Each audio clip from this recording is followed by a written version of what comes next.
पुराने मगध राज्य में एक बहुत ही धनवान सेठ रहा करता था। उसके पास बहुत धन दौलत थी। एक दिन उसने हिसाब लगाया तो पाया कि उसके पास जितनी भी धन दौलत है यह तो केवल उसके बच्चों तक के लिए ही पर्याप्त होगी। वह सोच में पड़ गया कि उसके बच्चों के बच्चे और फिर उनके बाद आने वाली पीढ़ियों के लिए धन की व्यवस्था कैसे होगी।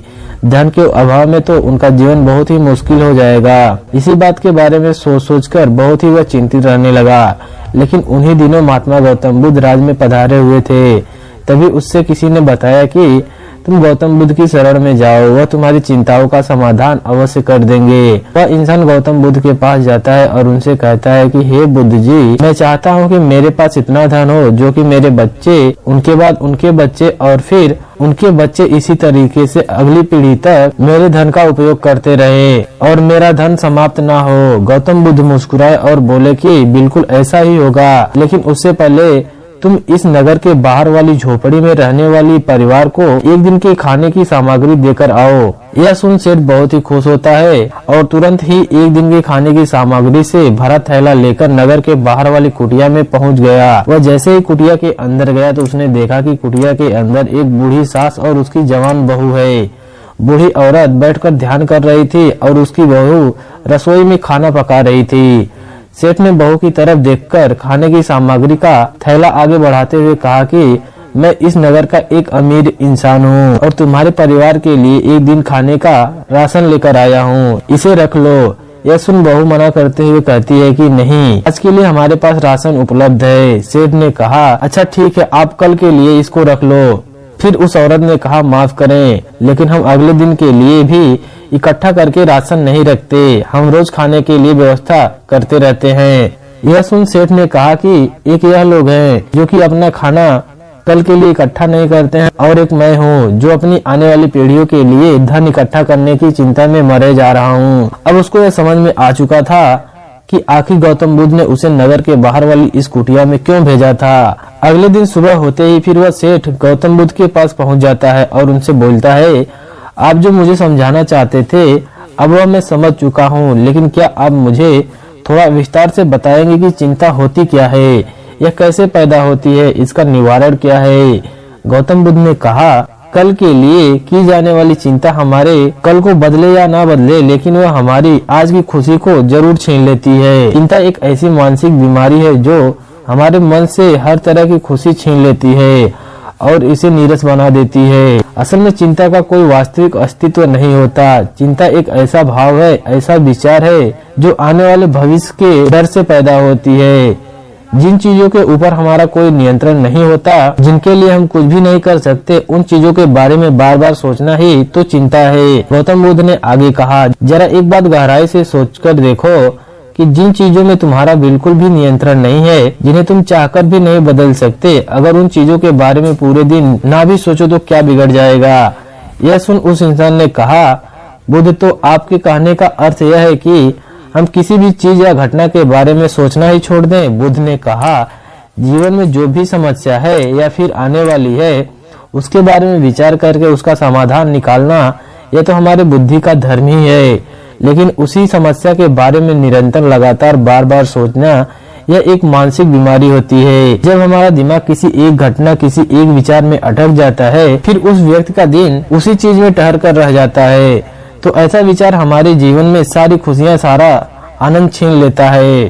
चिंता करने का सीधा सा अर्थ है कि जो हमारे जीवन में हुआ ही नहीं है उसके बारे में व्यर्थ ही सोचते रहना। बुद्ध ने सेठ की तरफ इशारा करते हुए कहा कि आखिर तुम सोच सोचकर क्या बदल लोगे, लेकिन हाँ, अगर तुम उसके लिए कुछ कर रहे हो तो जरूर कुछ बदलाव ला सकते हो। उस घटना के बारे में तुम बार बार सोचना छोड़ दोगे, उस घटना के बारे में तुम बार बार सोचना छोड़ दो तो कुछ भी नहीं बिगड़ने वाला। तो क्या सोचते रहते हो एक ही बात के बारे में? क्यों अपनी हर खुशी और जीवन की शांति को अपने हाथों ही उजाड़ रहे हो? भविष्य की जिन घटनाओं के बारे में सोच सोचकर हम परेशान होते रहते हैं, उनमें से ज्यादातर घटनाएं तो उनके जीवन में कभी घटती ही नहीं है। चिंता करने से तुम्हारी आने वाली समस्याओं का समाधान नहीं होने वाला, लेकिन तुम्हारा आज का सुख चैन जरूर चला जाएगा। तुम एक बात का अनुभव करना, चिंता से भरा हुआ मन एक दिन पूरा ही जीवन व्यर्थ कर देता है। चिंता से भरा हुआ एक घंटा पूरा तुम्हारा दिन ही बर्बाद कर देता है, ज्यादा थका देता है।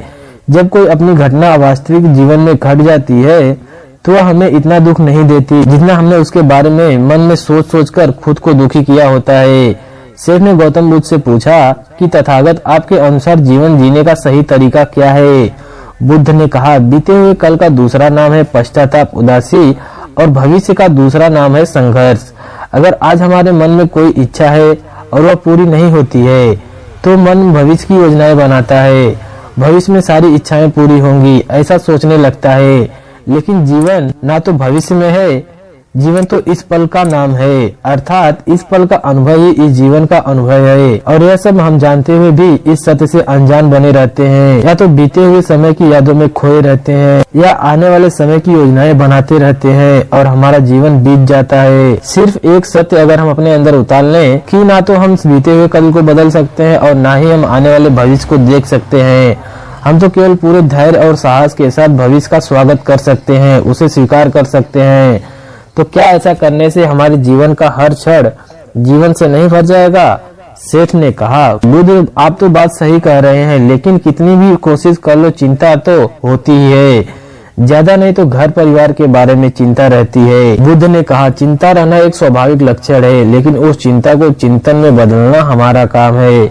चलो तुम्हें एक बात स्मरण कराता हूँ जो तुम्हें पहले से ही जानते हो। तुम्हारे आने से पहले भी यह संसार था, यह समाज था, यह परिवार था, और जब तुम इस दुनिया से चले जाओगे तब भी यह सब कुछ रहेंगे। तुम्हारे आने से और जाने से इसमें ज्यादा कुछ बदलाव नहीं आएगा। वैसे भी तुम्हारे आने से पूर्व और जाने के बाद का समय तुम्हारे हाथ में ही नहीं है। तुम्हारे केवल और केवल वह समय जिसे तुम अभी जी रहे हो, वह समय जिसमें अभी तुमसे बात कर रहा हूँ और तुम मुझे सुन रहे हो, बस यही तुम्हारे हाथ में है। और हर बार तुम्हारे हाथ में इतना छोटा सा पल ही आता है और फिर वह हमेशा के लिए गायब हो जाता है।